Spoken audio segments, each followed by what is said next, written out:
Sa gilid ng kalsada sa C3 Road sa Caloocan City, natagpuan ang wala ng buhay at duguang katawan ng isang lalaki. May kalibre 38 baril din sa kanyang kanang kamay. Ayon sa mga pulis, 3 sachet ng hinihinalang shabu at 2 sachet ng marijuana ang narecover nila sa lalaki.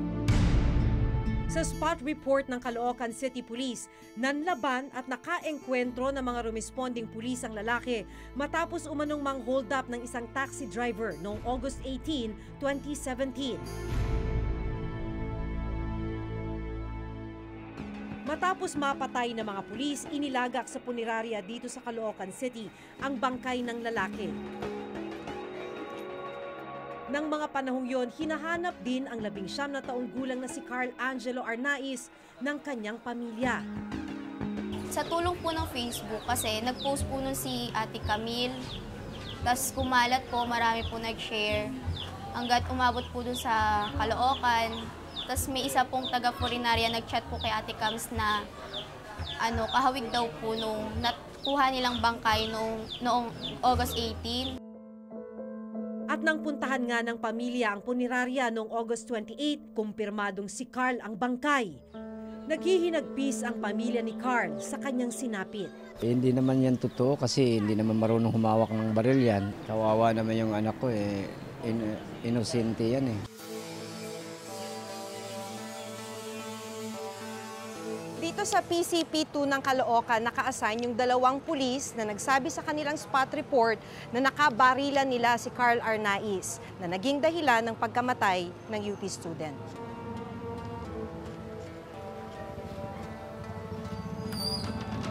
Magandang umaga po, sir. Sir, pina-follow up namin yung pagkamatay ni Carl Arnaiz. Dito na namin nalaman ang pangalan ng mga pulis na naka-enkwentro di umano ni Carl, sina PO1 Jeffrey Perez at PO1 Ricky Arquilita. Yung 2 pulis, sir. Sa Bikutan na po, no? Naka-assign. Nalipat na po, na babaan na sila ng order kasama yung Ito, sir, may order po dito. Opo, doon na po sila ngayon naka-assign. Nasa custody na po sila ng September 3. po namin. Anong ibig sabihin nun, sir? Doon na po sila naka-assign ngayon. Reassignment. Opo, nililip na po sila yung 2 pulis at saka Parang reassign sila, sir, sa Holding and Accounting Unit noong September 3 pa, sir. Sir, sa Camp Bagong Diwa po to. Sunod naming tinungo ang headquarters ng Caloocan City Police. At dito na nila ibinigay sa amin ang kopya ng progress report tungkol sa pagkakapatay kay Carl. Ayon sa progress report, alas 3:20 ng madaling araw nitong August 18, 2017, nang maisakay ng taxi driver na si Tomas Bagcal ang isang lalaki sa Navotas City. Nang makarating daw sila sa may C3 Road sa Caloocan, naglabas daw ng baril ang lalaki at nagdeklara ng hold-up. Pinalo pa raw ang taxi driver ng baril ng lalaki at kinuha ang kanyang wallet. Ayon pa sa report, agad daw isinumbong ng taxi driver ang pangyayari sa mga pulis na nooy nagpapatrolya. Sa pagresponde ng mga pulis, sinita daw nila ang lalaki na naglalakad sa C3 Road. Pero sa halip na huminto, binaril daw sila ng lalaki. Dito na raw sila nakipagpalitan ng putok na naging dahilan ng pagkamatay ng lalaki na kalaunan ay kinilalang si Carl Angelo Arnaiz. Pero hindi kumbinsido ang pamilya ni Carl sa bersyon ng mga pulis. Dahil hindi pa naibibigay sa pamilya ang autopsy report ng PNP sa katawan ni Carl, September 3, 2017, hiniling nila sa Public Attorney's Office Forensic Laboratory na i-re-autopsy ang bangkay ng binata. Matapos ang isinagawang forensic analysis at re-autopsy ng PAW, lumabas na may 5 tama ng bala sa katawan ni Carl. 3 sa gitna ng dibdib, 1 sa gilid ng dibdib malapit sa tagiliran at 1 sa likod ng braso. Ayon mismo sa PAW, sinadyang patayin ang binata. Dun sa nakita ninyo, sir, sa autopsy ninyo, was there intent to kill? Definitely, no? Kasi itong mga tama dito, lalo na itong 3 tama dito na nasa puso, nasa ibabaw ng lungs natin, andyan yung vital organs eh. Matamaan lang isa dyan, pwede ka nang mamatay. So any of those gunshot wounds ni Carl, ay kamamatay niya. Ayon pa kay Dr. Erfe, kung pagbabasihan ng mga tama ng bala sa katawan ng biktima, posibleng nakaluhod siya ng barilin. Nakaluhod? Yes, oo. Pagkatapos nung 3 baril, sir, na nakaluhod, may dalawa pa. May dalawa pa. Ano nangyari, sir? Doon sa dalawa na yon, nakita namin na upward na yung trajectory. Saan This yun time, tumama, dito rin sir? sa dibdib yun. Dibdib dalawa ulit. yun. Opo. Dalawa dito, tumama. At ito ay upward na ang trajectory. So sa reconstruction namin, it looks like na this was inflicted, itong dalawa na ito, na nakahiga na si Carl. So itong 5 tama na ito, sequentially, yung 3 muna ang nauna, and then yung 2 sumunod. Pagbagsak niya, pang-finishing yung 2 na shots na nandito. Nakitaan din ng PAO si Carl ng marka sa magkabilang kamay na posibleng pinusasan daw ang biktima. May mga pasa at sugat rin siya sa mata, sa may binti at paa. Indikasyon daw na posibleng pinahirapan at kinaladkad muna si Carl bago patayin. Nakita rin namin na maga yung mata niya, may pasa. Ibig sabihin, may interval yung time na binubugbog siya at nung pinatay siya. Kasi it takes time bago mamaga ang katawan natin eh. At it takes time din bago pumasa. So ang estimate ko doon mga at least 20 to 30 minutes na binubugbog siya.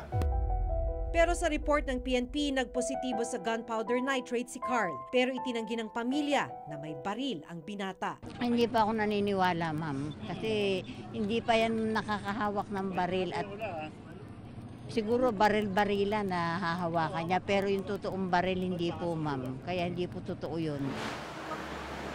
Sa aming patuloy na pagsisiyasat, lumalabas na may 2 affidavit ang taxi driver na si Tomas Bagcal na di umano'y hinold up ni Carl Angelo. Ang isa isinumite noong August 18, 2017 kung saan may lagda ang driver at isa pang affidavit na isinumite naman noong August 29, 2017 pero wala itong lagda ni Bagcal. Ginawa ang ikalawang affidavit 1 araw matapos makuha ng pamilya ang bangkay sa punerarya. May mga pagkakaiba rin ang 2 affidavit. Sa unang affidavit, sinabi raw ni Bagcal na hindi niya namukhaan o nakilala si Carl Angelo. Pero sa ikalawang affidavit, idinitalya na niya ang suot ni Carl. Ang address ng driver na nasa unang affidavit, non-existent o maling address ang nakalagay. Pero posible nga, sir, na may pinagtatakpan. Doon sa punto na 2 affidavits, meron tayong pagdududa na merong mga dapat nating pagdudaan kasi you're not supposed to do 2 things. Particularly na nagkakaiba yung statement mo doon. So which is which? Yun na yung titingnan natin. The first one or the second one? Para malaman ang panig ng taxi driver, pinuntahan din namin ang terminal ng taxi company. Dalala lang po, ma'am. Pag dumating po yung driver namin, Opo. ibigay ko na lang po yung number niyo. Sabihin ko na nakontakin po kayo. Hindi si Carl ang unang estudyanteng naging questionable ang pagkakapatay ng mga pulis. Si Kian De Los Santos, isa rin sa napatay ng Caloocan City Police matapos umanong manlaban. Pero gaya ni Carl, ayon sa PAO, nakaluhod si Kian ng barilin. Sa pagpapatuloy ng Senate hearing sa pagkakapatay kay Kian De Los Santos, tinalakay rin ang pagkakapaslang ng Caloocan Police kay Carl Angelo Arnaiz. Lumabas na tugma ang resulta ng autopsy ng PNP Crime Laboratory sa report ng PAO. Parehong natuklasan na may 5 tama ng bala sa katawan ni Carl. Pareho rin ang obserbasyon ng PAO at PNP Crime Lab na posibleng binaril si Carl habang nakaluhod. Possibly, the assailant could be in standing position and the victim, Carl, is in a lower position as compared to the assailant. I can also consider that the position of victim is in a supine or lying position in which the back is on the ground and the face upwards. Possible. So, ma'am, is it consistent with the PAO findings that the child was actually handcuffed? Your Honor, it could be forced by a hand or possibly also could be a handcuff.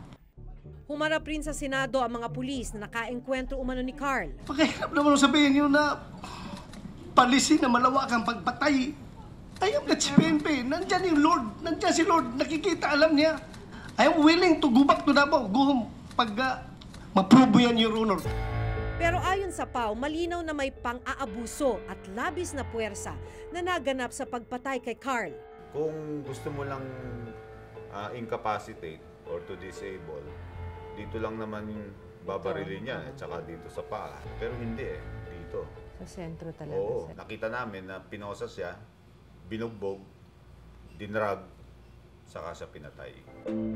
Ganito rin ang pananaw ng National Union of People's Lawyer o NUPL. Kung iisipin natin, no, parang sa ilalim ng batas sila ipinapayagan ng magdala, mag-carry ng firearms, to use force when necessary. Para bang labis-labis na actually yung pinagkakatiwala sa kanilang kapangyarihan. Hindi pa ba sapat yung kung anong meron sila? Kaya nga yung mga rogue elements na yan sa pulisya natin ay nagiging lawless elements na rin at nagiging kriminal na. Kasi gano'n nakalakas yung loob. Na-embolden sila sa ganitong klaseng sistema. Pero lumalabas na noong gabing nawala si Carl, kasama niya ang 14 na taong gulang na si Reynaldo de Guzman alias Kulot. Maging siya, hinahanap pala ng kanyang pamilya. Nangangamba na ho ako sa kanya kung saan siya naroon, kung pinatay siya, binaon siya nang walang nakakita. Hanggang isang bangkay ang natagpuan sa Gapan, Nueva Ecija.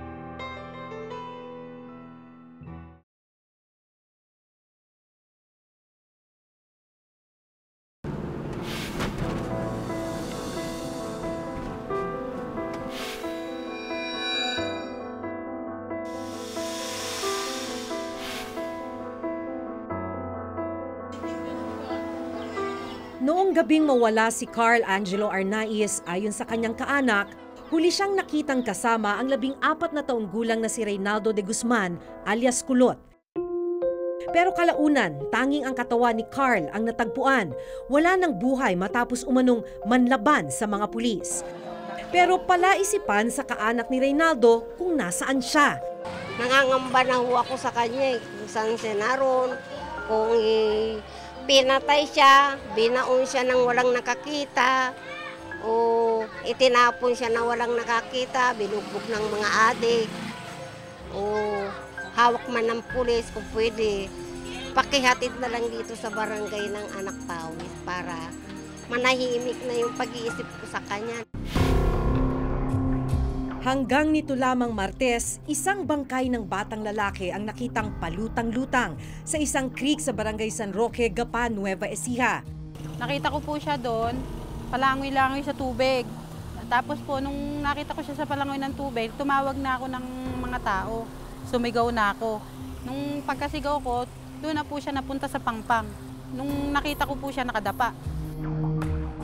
At nang kunin ang bangkay mula sa creek, nakabalot ng packaging tape ang ulo, nakatali ang mga paa at tadtad ng mahigit 30 saksak.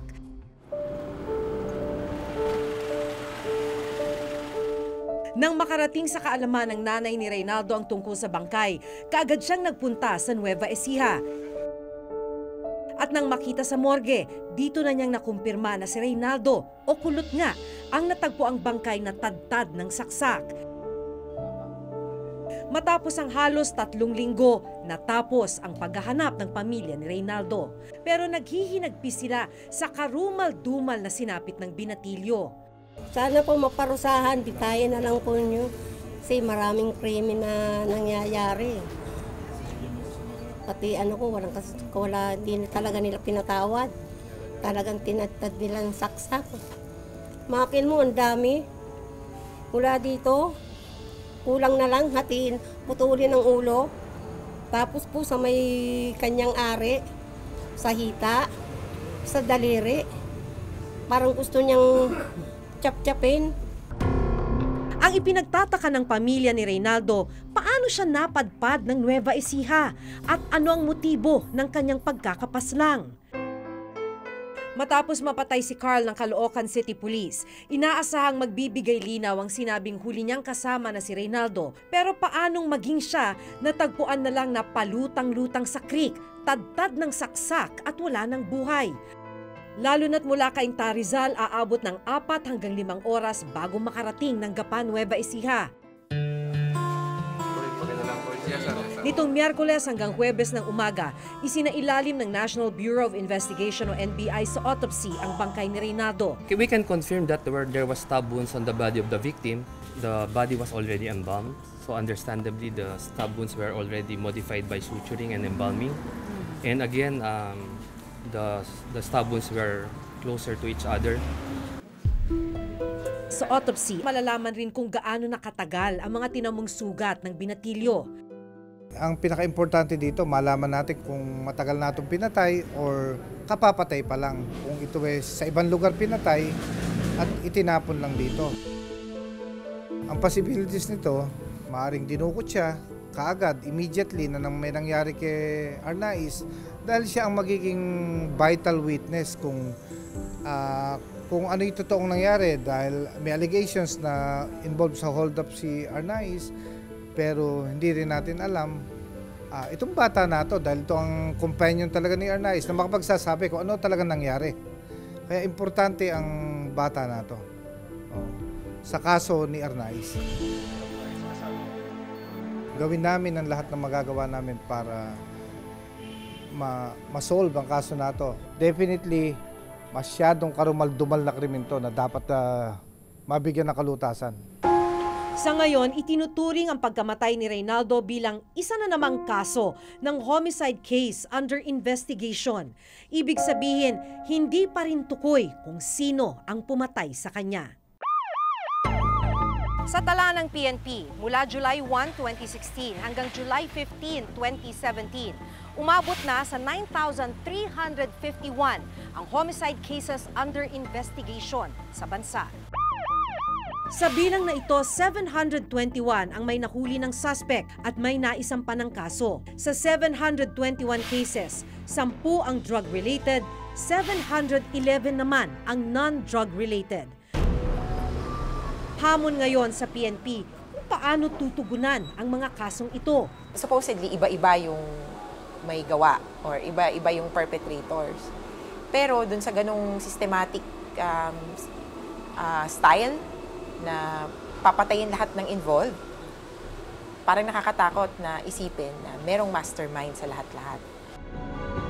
Wala akong inutos na patayin mo yung bata o matanda, and even the enemy on bendedness, extrajudicial killing. Of course, we do not like it. And if you're into it, I'll see to it, you go to jail. Baka ako pang babaril sa iyo.